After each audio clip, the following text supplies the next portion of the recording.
Quando foi a última vez que você se olhou no espelho e fez um elogio?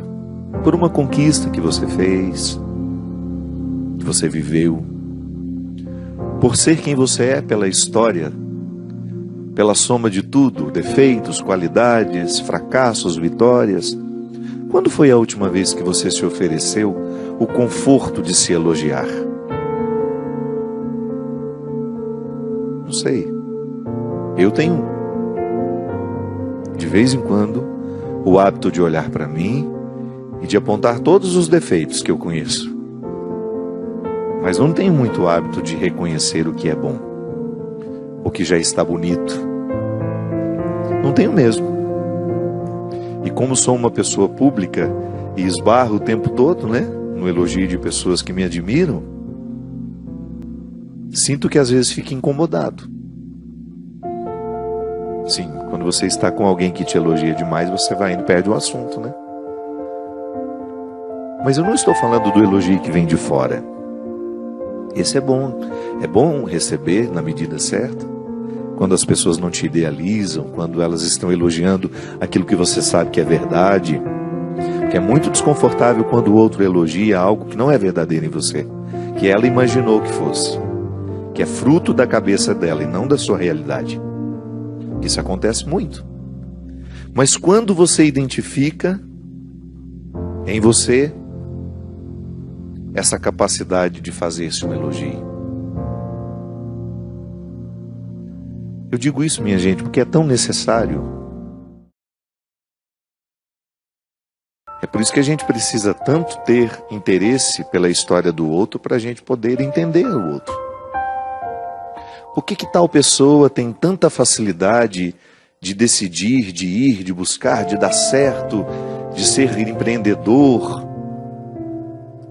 Minha gente, é o fruto, é o resultado de como foi criado, de como ela aprendeu a confiar em si, e que às vezes a gente pensa que é o lar perfeito que faz pessoas assim, não é não. Às vezes é o caos, às vezes é a dificuldade que gera a necessidade de reagir e de pensar, eu não tenho ninguém por mim e eu terei de ir à luta.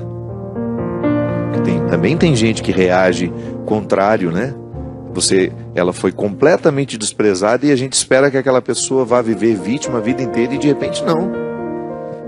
Ela toma consciência da sua própria história, descobre que ela pode, que ela vai buscar aquilo que não trouxeram para ela. Claro, e aí pode ser uma pessoa rancorosa, pode ser uma pessoa egoísta, pode se transformar numa pessoa mesquinha, que quer tudo para si. Mas dá uma olhada no passado das pessoas e você vai entender um pouquinho por que elas são assim hoje. O resultado da vida está aqui. O Fábio, que nasceu lá na cidade de Formiga, Minas Gerais, que cresceu lá na rua Marciano Montserrat, que teve os irmãos que teve, os tios, os vizinhos, o pai, a mãe, os avós, todo mundo me influenciou.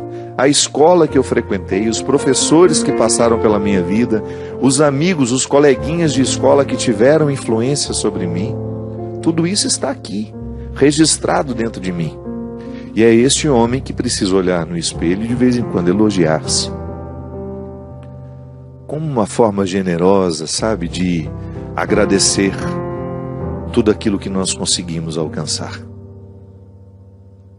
Esse ser humano que você é, que tem uma história que muita gente desconhece, que às vezes até você desconhece. Sim, só que talvez você aí esteja me ouvindo, não tenha sido biografado como eu fui, não tenha tido a oportunidade de alguém pesquisar a sua história. Mas por que você não faz isso? É uma forma interessante de você chegar ao entendimento daquilo que hoje pode ser que no seu comportamento, no seu temperamento lhe prejudique. Naquilo que você hoje ainda não sabe lidar. Naqueles impasses da personalidade que se tornam obstáculos para uma boa convivência. Ou então naqueles detalhes da sua história que fortaleceram o seu ser rancoroso, ciumento, magoado, mesquinho, infantil. Há tantos detalhes da nossa personalidade que, se a gente não toma nas mãos, se a gente não cuida, a gente jamais vai saber se aplaudir. Porque o ser humano reconciliado, minha gente, é aquele que se aplaude todos os dias antes de dormir. É aquele que, vendo a soma de defeitos e virtudes, fica satisfeito com o que está alcançando. Sim, porque a vida não é perfeita, ela não é perfeita para mim, ela não é perfeita para você, mas nós precisamos dar conta dela. De alguma forma nós precisamos sobreviver a tudo isso. E essa sobrevivência, ela precisa ser entendida dia a dia. Não é um projeto que você pode jogar muito para longe, nem tampouco ficar olhando para trás. A lida com essa sobrevivência é diária. Essa reconciliação precisa ser diária. Olhar-se, aplaudir aquilo que precisa ser aplaudido, aquilo que de bonito você já alcançou de você, e também reconhecer aquilo que ainda não está merecendo aplauso, mas que quem sabe pode ser aplaudido amanhã. Sabe, um olhar com sinceridade para as peças do tabuleiro da vida, um descobrir aos poucos tudo aquilo que faz parte de nós. Deus não errou com a gente. Eu posso estar errando comigo, mas eu sei que Deus não errou comigo. Aquilo que Deus me deu, aquilo que Deus fez, que me colocou aqui em essência. Sim, o meu pai pode ter errado comigo, minha mãe, meus irmãos, as pessoas que influenciaram. Essas pessoas podem ter errado comigo e podem até ter prejudicado a minha compreensão do que Deus fez em mim. E o erro dos outros não pode definitivamente me prejudicar e enxergar o acerto que Deus tem aqui.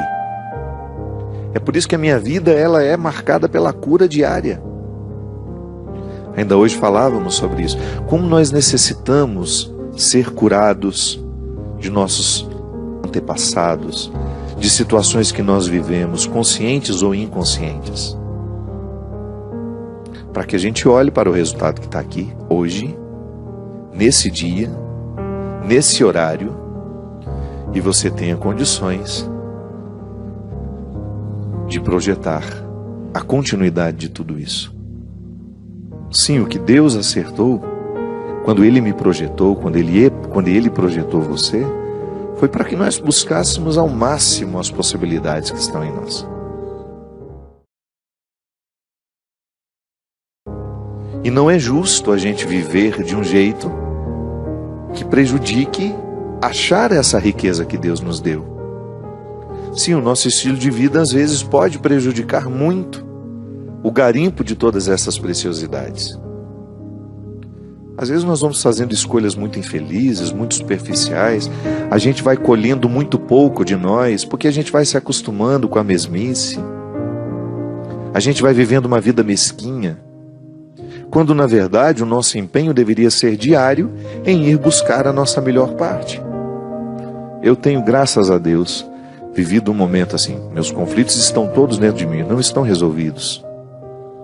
Continuo enfrentando o pânico, sem medo de dizer. Continuo tendo as minhas crises pelas estradas do Brasil. Há momentos em que é mais difícil, há momentos em que está mais tranquilo. Todos os conflitos estão em mim. Mas eu tenho vivido uma liberdade interior que nada, mas nada, nada, nada pode ser mais precioso. Eu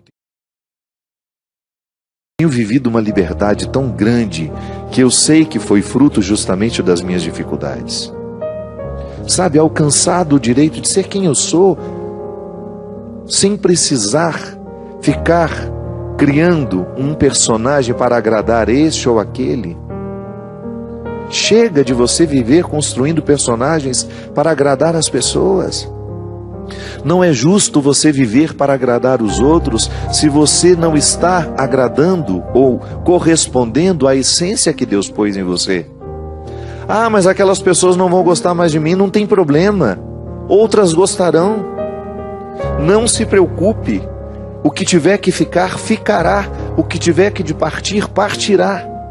Faz parte do processo da vida. Há pessoas que ficam mais próximas de você naquele momento ou neste, e o que há de ficar, vai ficar. O que for para ficar, o que for para permanecer, o tempo não arranca de nós.